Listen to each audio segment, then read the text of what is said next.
wabarakatuh. Selamat pagi Bu, selamat pagi teman-teman.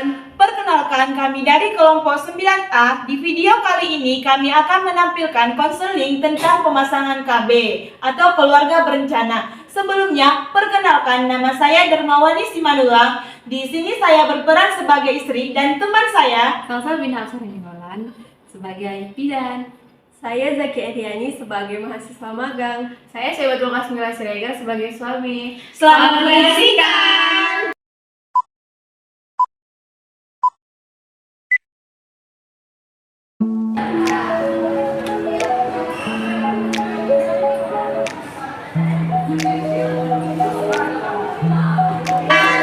Misi. Pak, silakan masuk Pak. Masuk ya.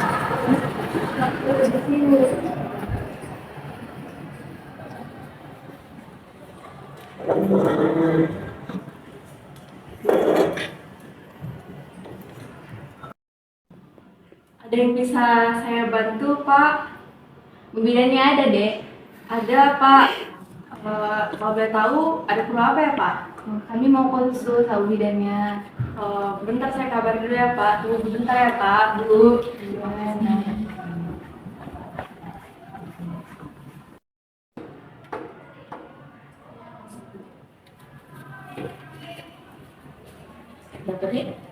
Izin Bu, di luar ada pasien yang mau konsul Bu.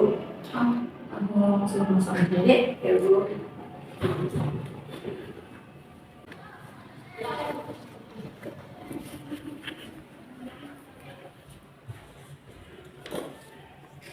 Baik Pak, Bu bidannya ada. Mari saya antarkan Bu, Pak. Terima kasih ya dek.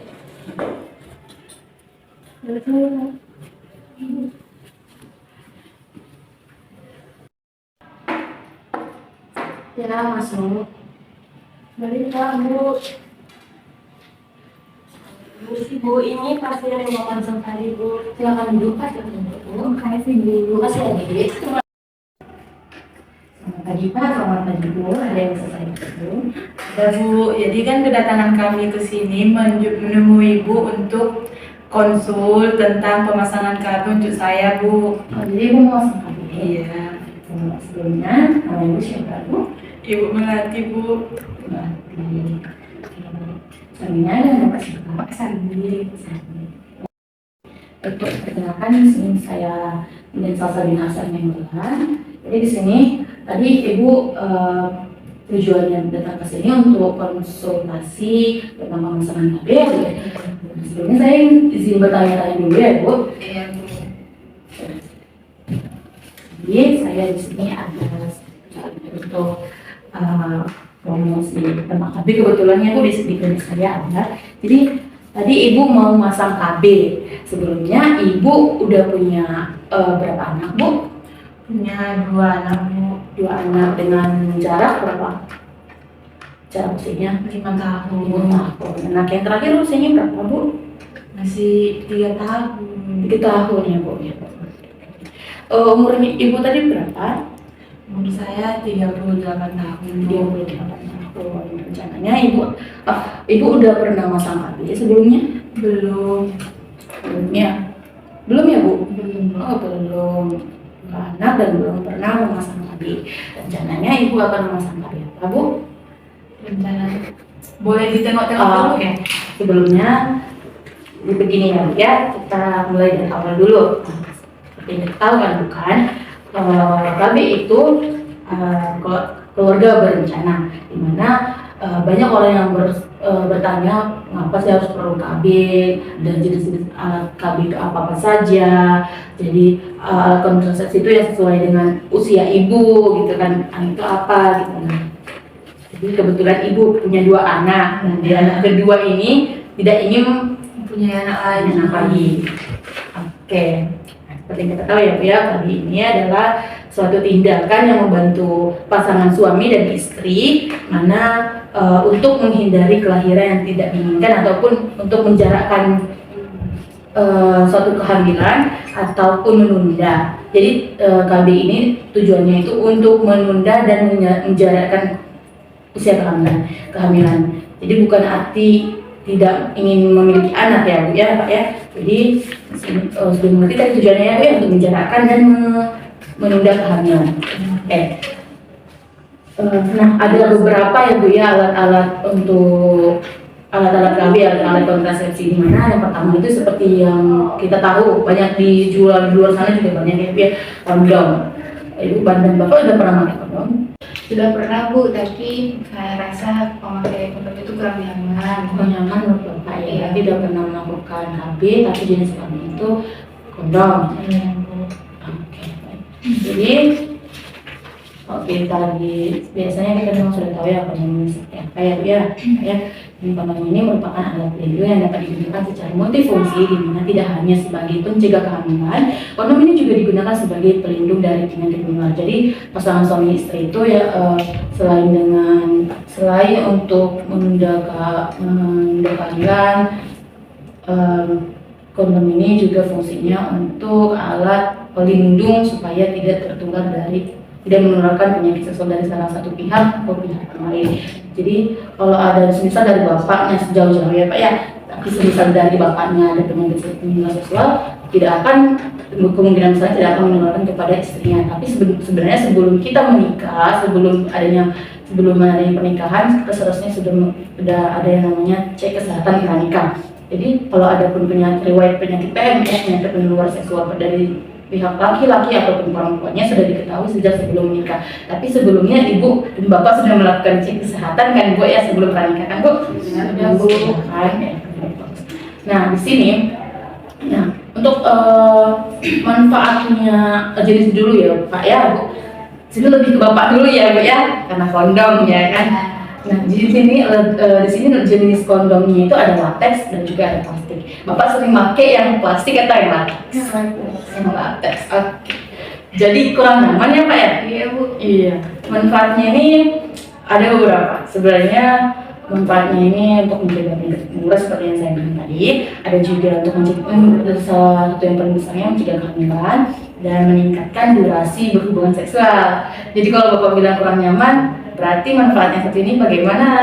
Apakah durasi hubungan seksual Bapak dan Ibu itu panjang atau gimana? Coba bisa Bapak ceritakan. Sudah pernah Bu, tapi saya rasa pemakai kondom itu kurang nyaman. Kurang nyaman menurut Bapak ya, tidak pernah melakukan KB tapi jenis kelamin itu kondom. Oke, baik. Jadi tadi biasanya kita memang sudah tahu ya kondom seperti apa ya Bu ya. Kondom ini merupakan alat pelindung yang dapat digunakan secara multifungsi, di mana tidak hanya sebagai pencegah kehamilan, kondom ini juga digunakan sebagai pelindung dari penyakit menular. Jadi pasangan suami istri itu ya selain untuk menunda kehamilan, kondom ini juga fungsinya untuk alat pelindung supaya tidak menularkan penyakit seksual dari salah satu pihak ke pihak yang lain. Jadi kalau ada misal dari bapaknya sejauh-jauh ya Pak ya, tapi misal dari bapaknya ada penyakit seksual, tidak akan kemungkinan besar tidak akan menularkan kepada istrinya. Tapi sebenarnya sebelum kita menikah, sebelum adanya pernikahan, kita seharusnya sudah ada yang namanya cek kesehatan pranikah. Jadi kalau ada pun riwayat penyakit PMS, penyakit penular seksual dari pihak laki-laki ataupun perempuannya sudah diketahui sejak sebelum menikah. Tapi sebelumnya Ibu dan Bapak sudah melakukan cek kesehatan kan Bu ya sebelum pernikahan kan Bu? Sudah Bu. Nah di sini, nah untuk manfaatnya jenis dulu ya Pak ya Bu. Sini lebih ke Bapak dulu ya Bu ya, karena kondom ya kan. Nah di sini jenis kondomnya itu ada latex dan juga ada plastik. Bapak sering pakai yang plastik atau yang latex? Yang latex. Oke. Jadi kurang nyaman ya Pak ya? Iya Bu. Iya. Manfaatnya ini ada beberapa. Sebenarnya manfaatnya ini untuk mencegah penyakit menular seperti yang saya bilang tadi. Ada juga untuk mencegah salah satu yang paling besarnya mencegah kehamilan dan meningkatkan durasi berhubungan seksual. Jadi kalau Bapak bilang kurang nyaman, berarti manfaatnya satu ini bagaimana? Sebenarnya durasi buat kami memang meningkat dulu, cuman saya rasa ada yang kurang nyaman, tunjangan gitu kayak seperti biasanya. Gitu ya. Baik, untuk efek sampingnya ini sebenarnya ya baik. ada resiko robek. Makanya kalau mau memilih kondom itu ya perhatikan kualitasnya itu harus yang bagus agar tidak terjadi efek samping yang tinggi seperti robek dan juga alergi. Mungkin Bapak merasa nggak nyaman atau karena alergi mungkin bisa jadi. Nah, kalau kondom tidak menjadi solusi untuk kita, boleh kita kenal, boleh kita mengenali dengan. Nah, Bu di sini kita kenalkan dulu yang PKB ini seperti pil ya Bu ya yang dikonsumsi. Itu Bu. Yang lain ada Bu? Jadi selain PKB juga ada yang namanya suntik KB. KB ini ada yang bulan, yang baru yang 2 bulan. Yang lain lagi selain ini ada lagi Bu? Ada. Selanjutnya Bu ada implan. Nah di sini implan ini seperti pemasangan alat yang elastis ya Bu ya ke dalam bawah kulit lengan atas ini. Ngeri juga ya Bu? Enggak ngeri Bu, enggak sakit kok Bu, tenang aja karena akan ada seperti suntik untuk menghilangkan rasa sakit seperti bius sedikit lah gitu. KB spiral atau biasanya IUD ya Bu ya, atau AKDR alat kontrasepsi dalam rahim. Ini model-modelnya Bu. Jadi ini Bu dimasukin kemana nih Bu? Ya dimasukkannya ke dalam rahim Bu. Ini sakit nggak Bu kalau dimasukin kayak gitu? Oh, iya sakit-sakit sedikit lah ya Bu ya, namanya juga. Jadi nanti dia pas hubungannya gimana Bapak? Nggak bahaya tuh? Enggak Pak, enggak bahaya kok. Jadi nanti kan dia dimasukkan yang dalam rahim ibu. Jadi pada saat dimasukkan itu kan dia nanti akan nanti kan Bu pas dimasukkan nanti kan sesuai dengan jalannya rahim itu dia akan melebar sendirinya. Jadi itu seperti nyangkut seperti jadi dia akan nyangkut di situ. Jadi pada saat hubungan intim tidak akan masalah, tidak akan ada apa-apa. Tapi ada memang sebagian orang di keluarga sebagian yang merasa tidak nyaman juga ya mungkin. Jadi ini Bu berapa lama lagi jangka waktunya Bu? Ini bisa sampai 10 tahun, jadi selama 10 tahun Bu gak usah repot-repot pil KB, suntik KB bolak-balik, gak usah masukkan implan kalau pakai ini. Efek sampingnya ada nggak Bu? Oh, jadi efek samping dari IUD ini, spiral ini ada Bu, meskipun relatif tidak usah ada ya mungkin, tapi ada kemungkinan KB spiral ini dapat melukai rahim. Nah, jika tidak ditempatkan di tempat yang tepat. Bingung juga ya Pak. Iya Bu, karena Ibu memang potensi perforasi rahim atau lubang atau luka rahim itu dapat terjadi. Jadi mungkin luka pada rahim itu mungkin bisa terjadi jika tidak ditempatkan di tempat yang tepat ya. Itu garis bawahnya harus digarisbawahi. Jika pemasangannya tidak di tempat yang tepat, dia akan melukai rahim, bisa melubangi rahim juga. Jadi kalau sebenarnya dapat tidak efektif dalam mencegah kehamilan, mungkin bisa bocor lah seperti itu. Bisa lagi Bu ke pilnya Bu? Ibu mau lagi Bu ke pil ya, baik boleh Bu.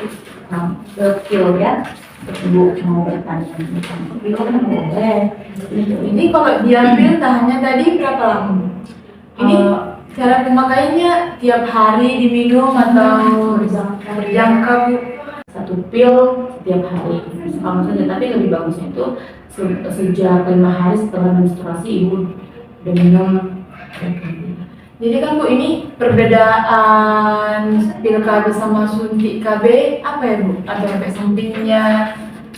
Mungkin untuk sama-sama mengandung ini ya Bu yang hormon sebenarnya, karena untuk manfaat pil KB sendiri ini mencegah timbulnya jerawat karena hormonal dan osteoporosis.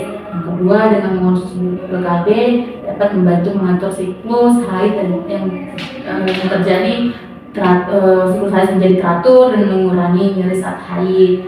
Mungkin itu kalau dari pil KB. Terus efek sampingnya itu ya bercak darah di antara periode menstruasi lah. Mungkin bercak darah itu mungkin bisa jadi banyak sekali, bisa jadi sedikit gitu ya. Terus ada juga mual. Ini tergantung orangnya sih Bu ya, cuman ada yang cocokan gitu ya. Ada yang mual, terus kemudian payudara, terus setelah itu sakit kepala, migrain gitu lah ya setelah minum PKB ini. Nah, setelah itu ada penambahan berat badan. Jadi karena pil KB itu mengandung hormonal, dia bisa membuat badan ibu menjadi lebih gemuk. Jadi bapak nggak mau kan Pak ibunya seringnya itu lebih gemuk lagi. Jadi saran jangan PKB. Jadi akan lebih banyak. Nggak sih, tergantung sih ya, karena kan hormonal ya balik lagi. Setiap orang berbeda-beda. Ada juga yang perubahan moodnya, apalagi ibu tipe kalian mood swing atau yang bisa menjadi Mood swing sih Bu. mood swingnya. Jadi mungkin gara-gara pil KB dapat merubah mood ibu. Jadi kasihan bapak nanti tidak bisa sama ibu ya. Nanti berkelahi pula Iya, jadi nggak jadi keluarga bencana, jadi keluarga berantakan dan cerita. Iya, jadi keluarga berantakan. Ya, terakhir ada siklus terlewat. Mungkin menstruasi ibu bisa jadi teratur, bisa juga ada manfaatnya kan bisa tadi mengatur siklus lain. Efek sampingnya juga ada melewatkan siklus. Jadi hal ibu tidak teratur. Suntik KB tadi Bu. Nah, nanti KB untuk ibu mau kelebihannya atau kekurangan dulu? Kelebihannya dulu. Kelebihan. Kalau untuk suntik KB ini sebagai alat kontrasepsi, efektivitasnya sangat tinggi sampai 97%. Mencegah kehamilan sampai 97% tinggi. Tapi yang kedua itu tidak berpengaruh pada hubungan seksual. Jadi kalau bapak hubungan seks mau berhubungan dengan sama ibu tidak ada istilah tidak nyaman, karena yang mengonsumsi adalah mengonsumsi yang kaya gitu. Dan tidak berpengaruh juga dalam produksi ASI. Jadi aman sama ibu yang menyusui gitu. Dan menurunkan risiko kanker endometrium Bu, dan juga kehamilan di luar rahim ataupun kehamilan ektopik di luar kandungan. Dan terakhir tidak mengandung estrogen sehingga tidak berdampak serius terhadap penyakit jantung. Untuk kekurangan. Terus kalau efek sampingnya Bu? Untuk kekurangan ada sebenarnya ada beberapa keunggulan ya Bu ya untuk suntik KB di 3 bulan. Itu relatif aman untuk ibu menyusui, efektif karena bisa mencegah kehamilan sampai 99 tadi itu 97 ini ya. 97%. Nah, dan dapat juga menurunkan risiko kanker rahim seperti yang saya bilang tadi. Tapi itu untuk kekurangannya Bu, waktu kembali subur ibu dari suntik KB 3 bulan ini sekitar 1 tahun pasca penggunaan suntik KB ini berhenti. Ibu mengerti pada saat ibu udah berhenti memakai suntik KB ini, waktu masa subur ibu akan kembali 1 tahun lagi. Jadi sama. Ini implan ini gimana ya Bu? Jadi Bu, implan ini seperti ada alat yang nggak sakit, tapi dia itu elastis. Alat masukkan ke dalam bawah kulit lengan nasi. Sini, ngeri juga ya kalau tengok gambarnya ya Bu. Iya, kan masuk. Tapi tidak apa-apa, jangan khawatir karena sebelumnya kan tidak. Jadi ibu akan selasa itu ibu akan kebas, tangan ibu tidak akan merasakan apa-apa. Tapi Bu, sebaiknya kalau mau ibu melakukan implan ini sebenarnya dianjurkan untuk tangan kiri. Kenapa tangan kiri? Karena tangan kanan kan lebih banyak untuk mengangkat beban, bergerak, ke segala macam. Untuk tangan kiri kan jarang dipakai gitu. Itu. Jadi jangka waktunya ini berapa ya Bu? Untuk implan 3 tahun lamanya. Nggak usah konsumsi apapun, pil KB untuk konsumsi 3 bulan sekali, nggak usah. Karena 3 tahun implan, dan ini bisa dilepas kapan saja. Pada saat dilepas kapan saja, walaupun itu merasakan efek sampingnya lepas. Ini yang dimasukin ini apa Bu? Jadi Bergerak kayak mana gitu? itu seperti ini.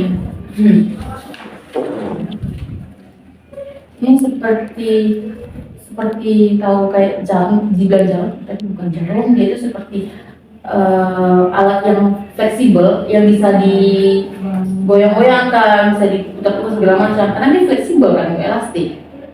Jadi dan implan ini tidak permanen. Manfaatnya tuh, manfaatnya untuk penggunaan implannya sebagai alat kontrasepsi yang dimasukkan ke dalam bawah kulit, kabin memiliki banyak keunggulan, terutamanya pertama untuk perlindungan jangka panjang hingga 3 tahun seperti yang saya bilang tadi. Yang kedua, implan dapat dilepas kapan saja, termasuk saat muncul efek samping yang tidak diinginkan. Dan juga yang ketiga, dapat kembali ke masa semula dengan cepat setelah implan dilepas. Beda ya Bu sama suntik masa sumbernya 1 tahun kemudian baru kembali. Ini dan kembali cepat setelah dilepas implan. Yang terakhir, tidak perlu repot mengingat untuk konsumsi pil KB atau suntik KB secara teratur. Itu Bapak Ibu. Jadi Bu, kalau efek sampingnya apa ya Bu? Jadi efek samping dari penggunaan KB implan 3 tahun ini, yang pertama bisa perubahan siklus menstruasi itu menjadi teratur atau malah tidak teratur.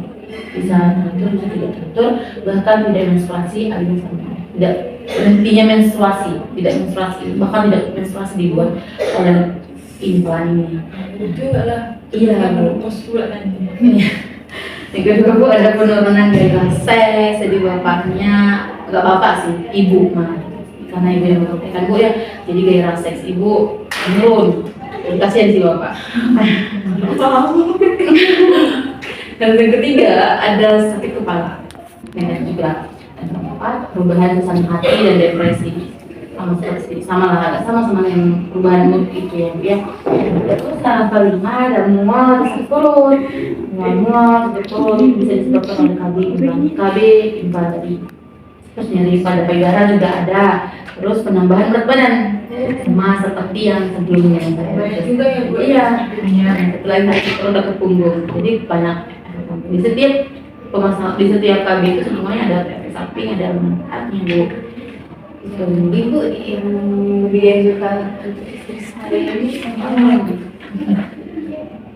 pertanyaannya spesifiknya seperti ini ya, penggunaan alat kontrasepsi menurut usia gitu ya. Kalau ibu kan usianya lebih dari 30, kita buka di sini aja. Ibu umur di antara 20 sampai 30 tahun. Umur kan di atas 30 tahun ya. Untuk pilihannya itu, pilihan utamanya menggunakan alat kontrasepsi atau Norplan. Kondom kedua itu kondom biasa merupakan pilihan kedua. Jadi kan spiral, yang kedua kondom, yang ketiga dalam kondisi darurat metode yang mantap dengan cara operasi atau sterilisasi dan dapat dipakai dan itu lebih baik dibandingkan dengan spiral atau maupun pil dalam arti mencegah kita yang langsung tutup, tahu kan? Tutup aja ya, tutup perlindungan. tapi efek sampingnya banyak banget kan? Iya, tapi kalau lebih bagusnya spiral sih.